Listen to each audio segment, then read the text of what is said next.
Yeah, that's right. Applause. What'd you think? You don't like it? Very nice. That was the proper reaction. All right, so Green Lantern, Beware My Power. You've got produced by Warner Brothers Animation, DC, and Warner Brothers Home Entertainment. Available when? Tuesday. That's right, Tuesday, July 26th on 4K. Everybody like my ring? 4K, digital, and Blu-ray. And I think we should get right to getting our star-studded cast out here, right? Got a hell of a panel here, so let's start it off. We've got one of our two writers, Ernie Altbacher.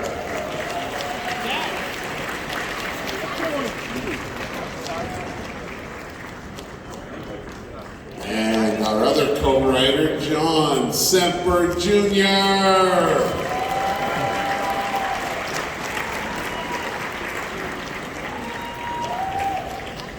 Adam Strange, ladies and gentlemen, Brian Bloom.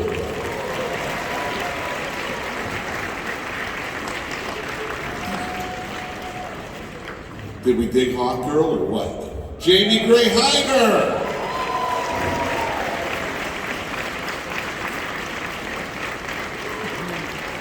I said Jamie Gray Hyder. Woo! How about the funniest guy in show business, and especially in this movie, Jimmy Simpson?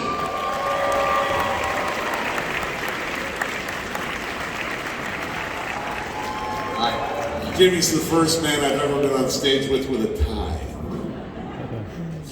And a fellow that took Jon Stewart to new heights, Aldous Hodge.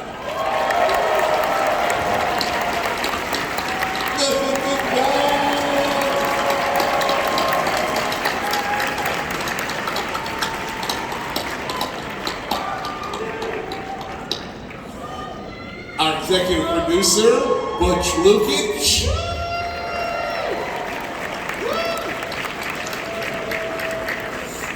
Yeah. And our director, Jeff Wamister.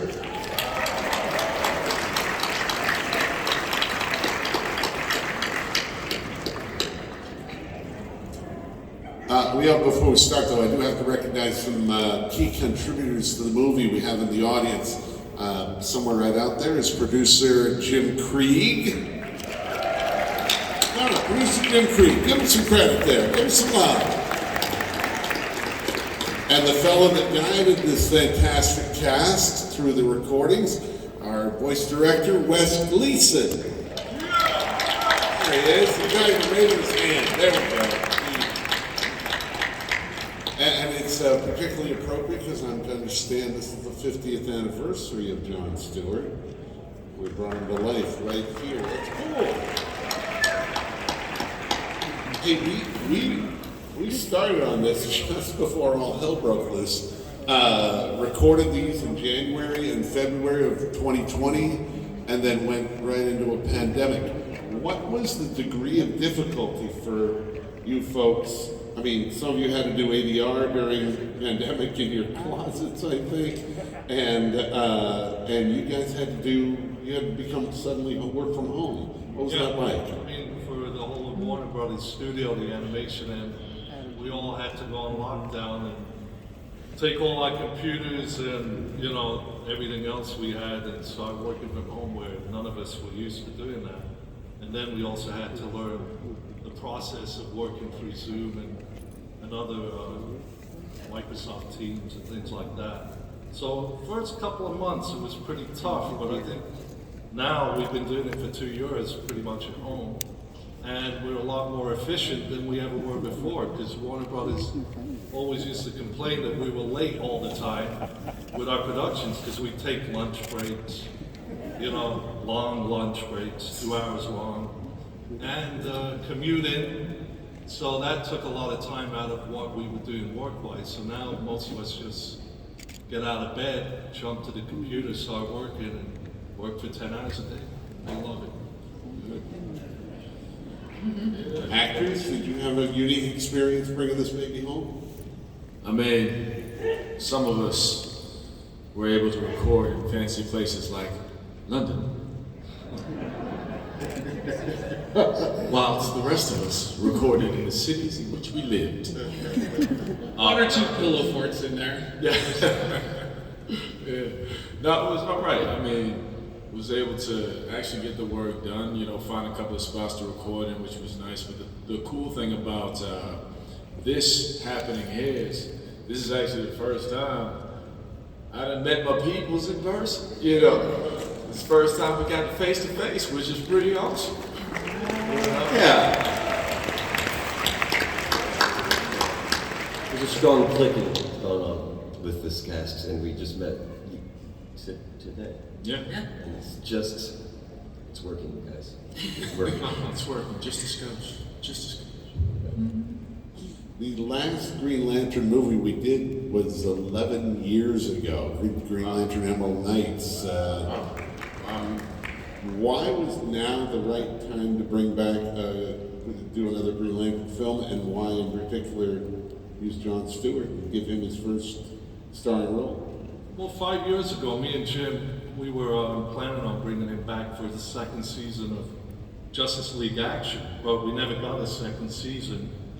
So that went by the wayside, and then once we pitched to DC and Jim Lee what we were going to do with this succession of movies, we definitely wanted Jon Stewart in the mix as the main Green Lantern, plus being able to tell his origin story, which I don't think we've done before.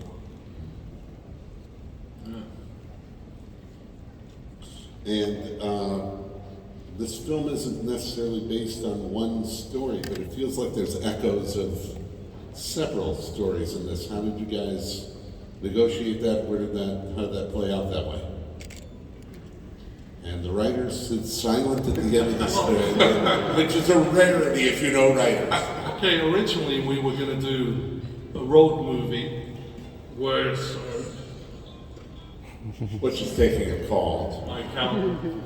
Originally, we were going to do a road movie where Green Lantern and Green Arrow travel across America, and it was going to be based more on the Neil Adams, Denny O'Neil storylines. But initially, I thought, okay, that's going to cost us a lot of money in animation to do different states, different cities, and it's all real world stuff, and that's no fun for us designers and artists. It's better to go do science fiction and get out into space. It's better for us, it's more fun to design. Plus the storyline needed to go to space because it's Green Lantern. You know, Earthbound Green Lantern isn't as much fun. When you're adapting a comic book, sometimes you're stuck to the comic book pacing. And they're two different media. Comic books have their own way of telling a story, and movies have their own way of pacing out a story. So sometimes when you're adapting a comic book, you run into little speed bumps every now and then in terms of pacing. The great thing about being able to do this from beginning to end as an original story with elements from the comic book was that we were able to pace it very much like a movie, and I think it builds and builds and builds right to the end. And I think it does that pretty effectively. So that was one of the great freedoms of not directly adapting a series of comics. Can we get Ernie's microphone working at the far end? John, yeah, sure. We have to share. No way. Hey, you wrote the movie together, you might as well share a microphone. You know, I was just thinking about how for writers, their lives changed during the pandemic, and I was sadly saying, no, not at all. We just stayed in our writers' holes, and we kept writing, and there you go. Well, we actually wrote this before the pandemic. This was the last thing I did before the shutdown. And we handed this in just pretty much, maybe a few weeks before everything closed down. So we did get to meet, fairly frequently, and we met with Jim in the office. But then writing is a very solitary activity, no matter how you slice it. So yeah, it worked out pretty well for us. Agreed. All this, I know you are quite familiar with the character. Can you explain what it was like for you to bring Jon Stewart to animated life for the first time in a really lead role, especially in a feature film? Oh, absolutely. So for my people out there, I'm with y'all. I grew up on the comics, grew up on the graphic novels, I grew up on the animated series. The voice that I grew up with was Phil Lamar. Yeah. OG.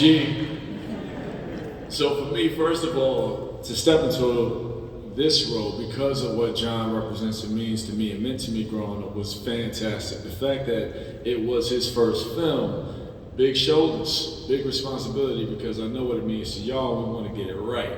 So for me, I was quite honored, and I felt it was a great privilege to be a part of this.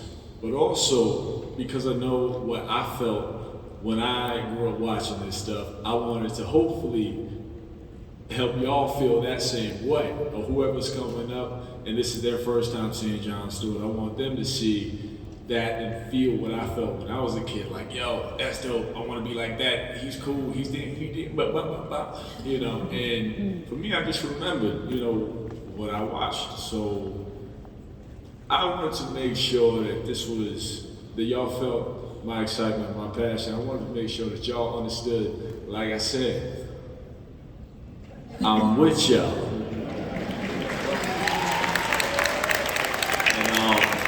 And it really is quite an amazing opportunity. And this is one of those like bucket list items for an artist, for myself. You know, you want to be a part of some real cool stuff. You want to be a superhero. You want to do your thing.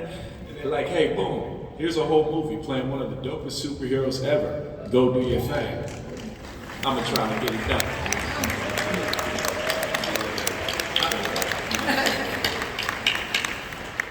All four of you actors seem to be very invested in your characters, well knowledged and really invested in them. Did you all do a lot of research, or was it just? I think a couple of you had spent a lot of time watching Super Friends as kids. Don't steal my line. Yeah, I've been talking about Super Friends. that's all we were gonna really say. Again, he's just pirating it. Super Friends, like a lot of Gen X's, was my intro to superheroes. And I just love the Green Lantern. He was my guy, and the chance to get into that world, I mean, of course, it tracks with my career that I kill Al. But still, I was just so excited to be a part of the world. Jamie, Brian? I knew that Hawkgirl was a thing. I didn't know much about her, and the first thing that struck me was the fact that Hawkgirl was created in 1941. So DC was creating some badass female characters 80 years before, and we're still trying to fight for that now as women in the industry. So to see that foresight from DC was really amazing. But as soon as I got excited, I immediately got terrified because I realized I now have 80 years of history to contend with. And now, I'm glad everyone got to see it and loves it, and I'm glad that it's out there in the world, because it can be very nerve-wracking to play a character that all of the fans have lived with for longer than I have. You all have opinions, you all have expectations, you have passions based in this. So we're all up here trying to balance the history of these characters with our own sort of twist. You know, we're artists, we've got to bring our own sort of creativity to it. So for us, it was really about balancing fan expectations, the history of the character, and our own sort of creative ideas so that you can kind of strike something unique. Yeah, same for me. I grew up watching Super Friends all the time. Now that's a good voice. But you know, one of the things I like so much about this take on Adam Strange is that in the company of these superheroes, I think that, you know, the power that he used was here and in his heart, and the sacrifice that he made, and the way he invested in overcoming this conflict with his team was to use something that really all of us who aren't superheroes have inside of us. He used his knowledge, he used his heart, he used his mind, he used what he knew, and he put those things together to help his team sort of achieve victory. And I love that about Adam Strange here. I hope you guys like that aspect of this too.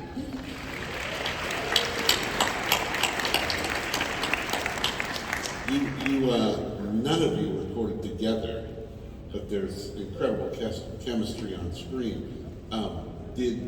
I know you have a lot of personal interrelationships here. Did any of that help? I mean, some of you worked together. Can you kind of talk about how that went? I mean, it's amazing that this is the first time that all four of us have ever been in the same room. And when you watch something like that and you see the way the chemistry translates, it's a miracle. You know, that you can really feel the relationships between all of these characters. I think that it's one of the wonders of voiceover that we're all doing our own individual performances, yet somehow it comes together as one amazing piece.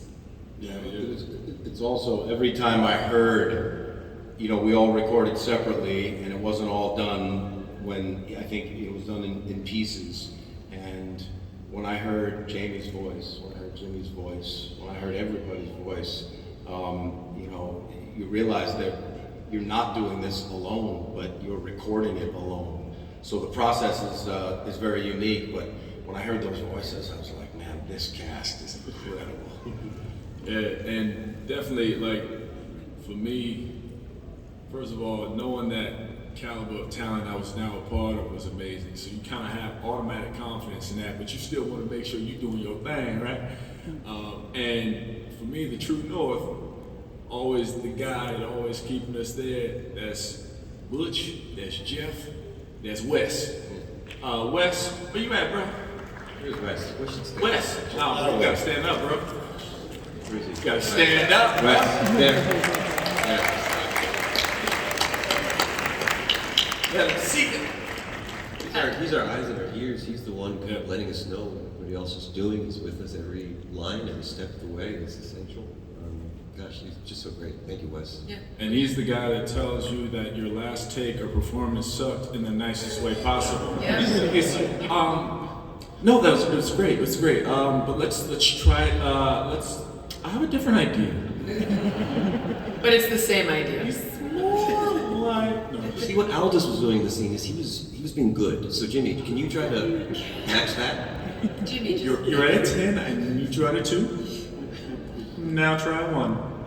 1.5. We're there. No, I'm kidding. No, Wes is awesome, nicest guy in the biz, and but yeah, like, you know, the three, you know, they really kept us on, guided us. I think that's an incredibly hard job when you don't have everybody in the same room to keep the tone the same, to keep the relationships going, to, you know. So I just give it up to you, man. I mean, we are talking about one of the more collaborative experiences in all of anime, in all of entertainment. They're doing their thing, you guys are doing your thing. I mean, the editing alone has to be extensive and incredible, and especially when you're not together for even that. Yeah, I mean, for us, we went over, it was too long as far as what we could ship animation-wise. So me and Jeff had to work out what scenes we had to keep and what we had to cut. So Jeff, go ahead and tell him. What is Hal Jordan still alive at the end, or is he not? I don't know, but we had that scene and we had to cut it. I heard they kept all of my scenes. I had to unfortunately cut some of Jimmy's scenes. It's all right. It's all right. It's all right. I don't know, I think It's okay. It's fine. It's fine. You got a hug, you good. We did have to take a hatchet to it for a little bit because it ran pretty long, but Butch just said you cut Hal Jordan, you killed him, is that?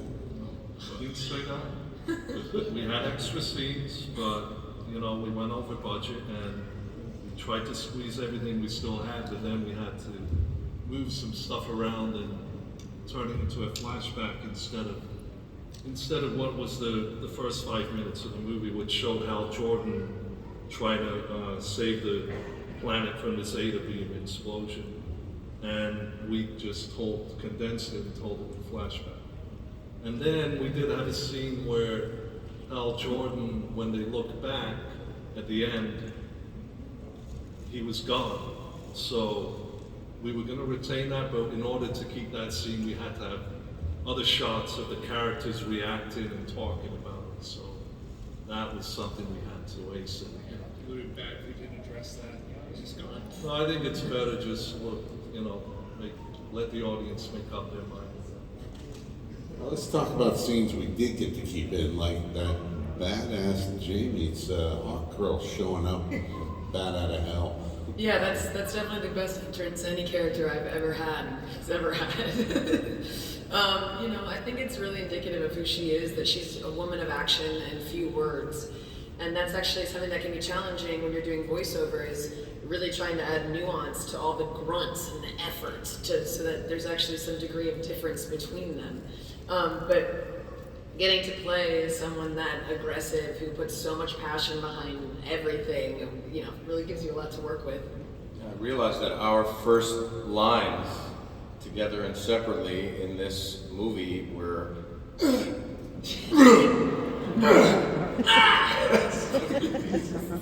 They were really nuanced grunts, though. A lot came through. And extraordinarily well written. Yeah. How about some credit? And that's when Wes comes in and says, I need a little extra emphasis. I need a little more passion on that. Like you really in it. Like you running, just give me some, and then, you know what I mean?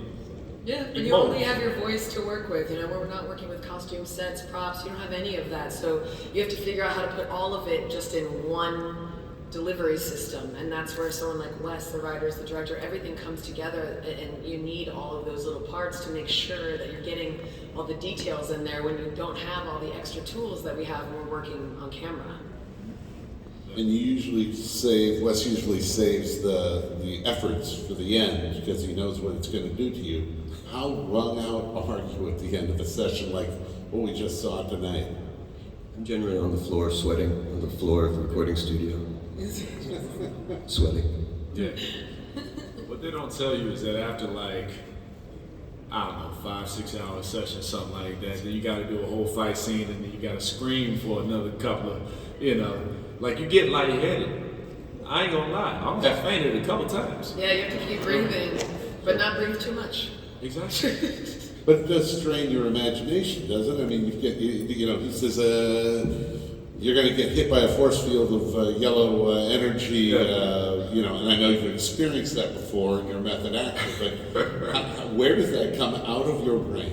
Like I said, man, I grew up on comic books and graphic novels. I live in this. So it's like, oh, you're in space, you're boom, this just blew up, blah, blah, blah, I fly over here. I'm like, all right, got it. I played enough video games to understand exactly what my world looks like. But that's the beauty of doing animation, is that you have to be so imaginative. You have to stretch your creativity. And if you don't have it, believe you me, you will find it when you are recording, because you just really have to let yourself go.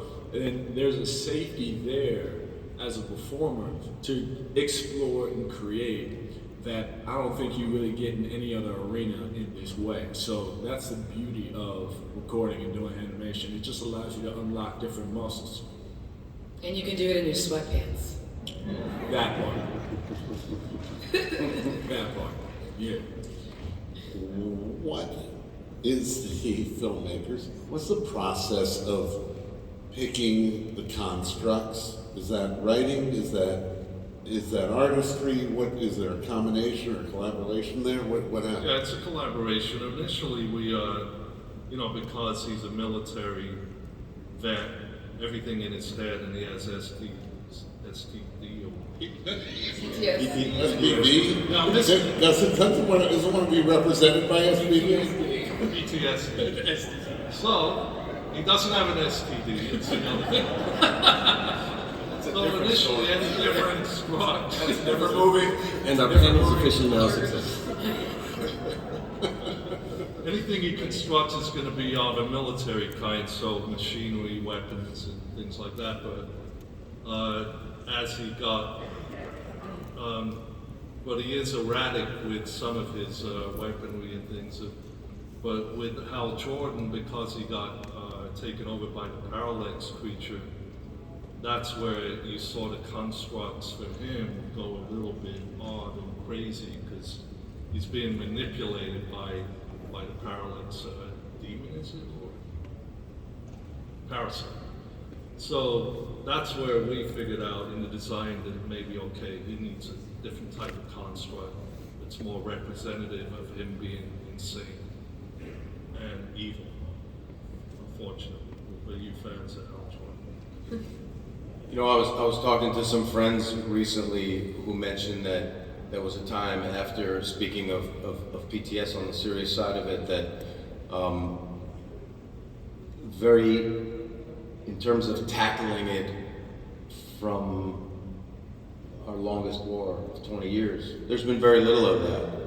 And I applaud, you know, this team for including that, incorporating it, and exploring it in Jon Stewart's origin story. I think that's a pretty powerful piece of all this, and very timely and about time.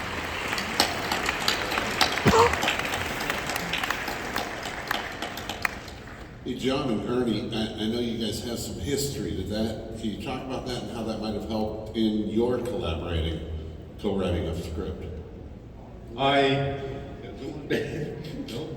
Well, John actually hired me to my first job, which was the mid-90s animated Spider-Man.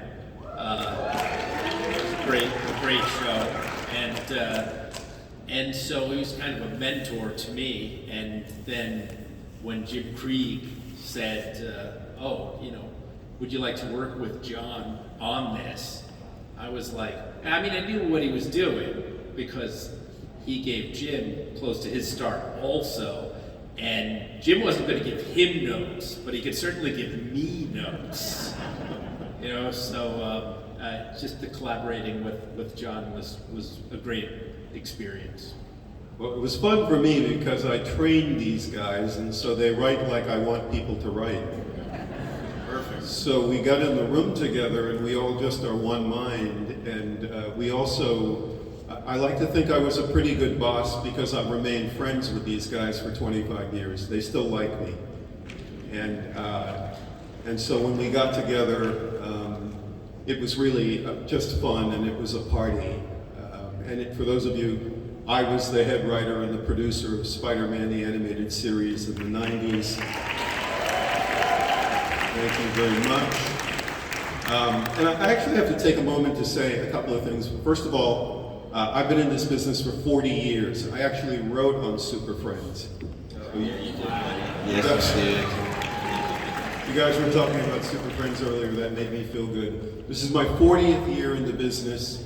I was the first black animation writer for TV.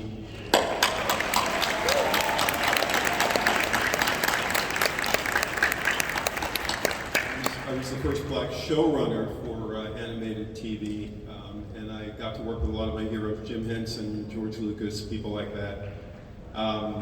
Some of you will remember me. I also did work on Static Shock, which was the first time I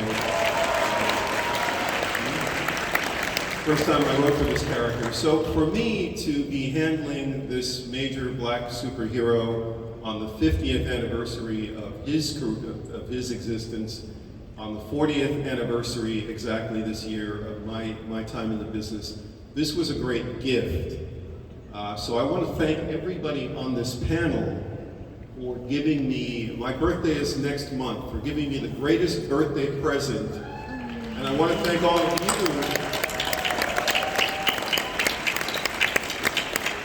I want to thank all of you for coming to my party.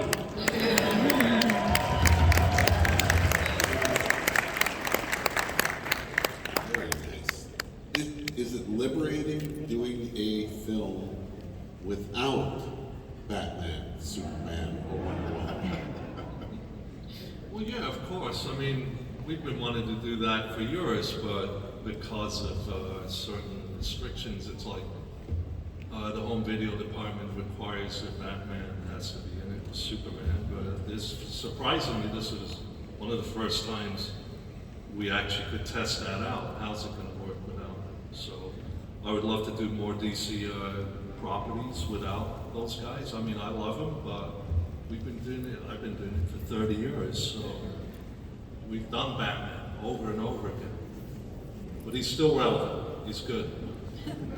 This isn't to say there'll be no Batman. okay? There'll just be other stuff also. It must have been so interesting for you guys to write that scene where you sort of quickly explain the reason that those people weren't going to be involved. That was a great scene. It was a great moment. You did it. Pulled it off. It was kind of nice to be freed from having to worry about those characters and to really spotlight our hero in this, Jon Stewart. I think it's been long overdue for him to come back. I know a lot of you were raised on him, watching him in Justice League, so it's been a long wait. And it's great to see him up on the big screen, so it's really kind of nice that the other characters weren't stealing his thunder. Definitely.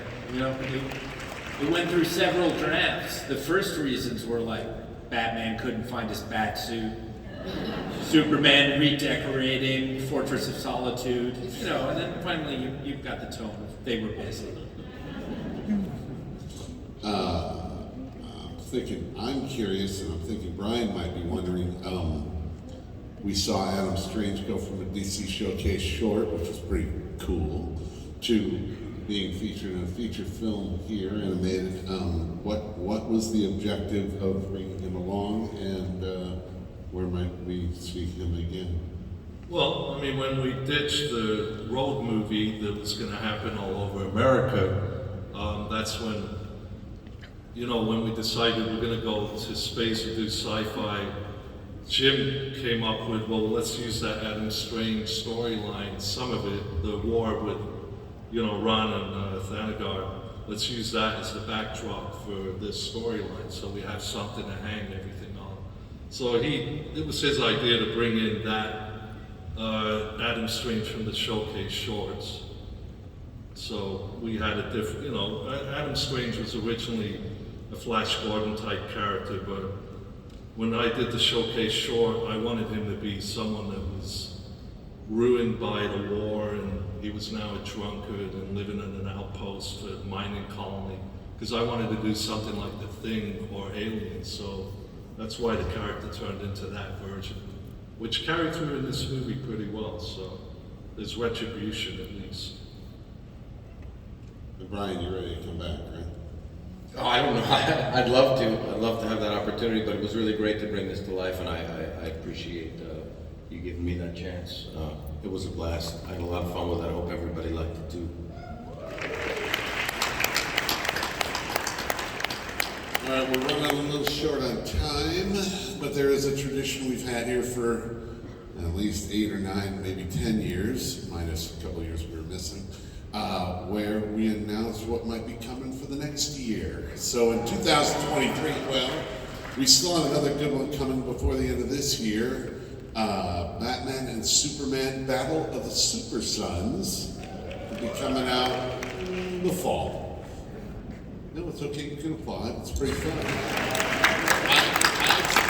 Some of these folks have seen it, and it is stunning. It is the first all CGI movie we've produced, and it is beautiful and fun, lots of fun. 2023, we're going to visit. I'm not allowed to say who the filmmakers are, but there might be somebody up here. Legion of Superheroes. And they're not the only ones featured. Batman, the Doom That Came to Gotham. You might be familiar with the novel. Maybe not. Are you? Run out and buy it. I think there's comic books here in San Diego. All right, is everybody familiar with Ruby? R-W-B-Y. Yeah? Well, how about Justice Society and Ruby? Superheroes and the Huntsman, Part 1. Okay, Part 2. Would like a better applause? And last but not least, and maybe not even last, Justice League War World. Yeah, you don't know what they are yet, but you will, and I promise you, you're gonna like them. And we might have a few more surprises. So I want to thank you all for being here and for supporting this line of films. We are in our 15th year. We're in the mid-40s in the number of films we produced, and these guys give their blood and sleepless nights and putting out just top-notch films. You don't see them anywhere else. I want to thank Comic-Con for hosting us. It's a wonderful thing. And I want to thank our panelists, Ernie Altbacher. Yeah, give us some applause. Thank you. John Semper Jr. Brian Boone. Jamie Gray Hyder.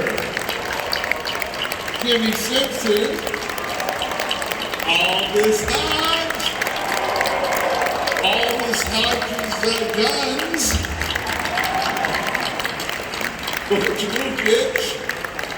And Jeff Arthur.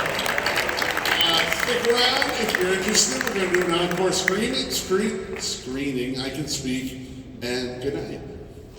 Hey, hold on, real quick, before we get up out of here. First of all, shout out to y'all dressed up in the Green Lantern Corps. I respect it. But if you know it, you gotta say it with me. In brightest day, in blackest night, no evil shall escape my sight. Let those who worship evil's might beware my power. Green Lantern's light.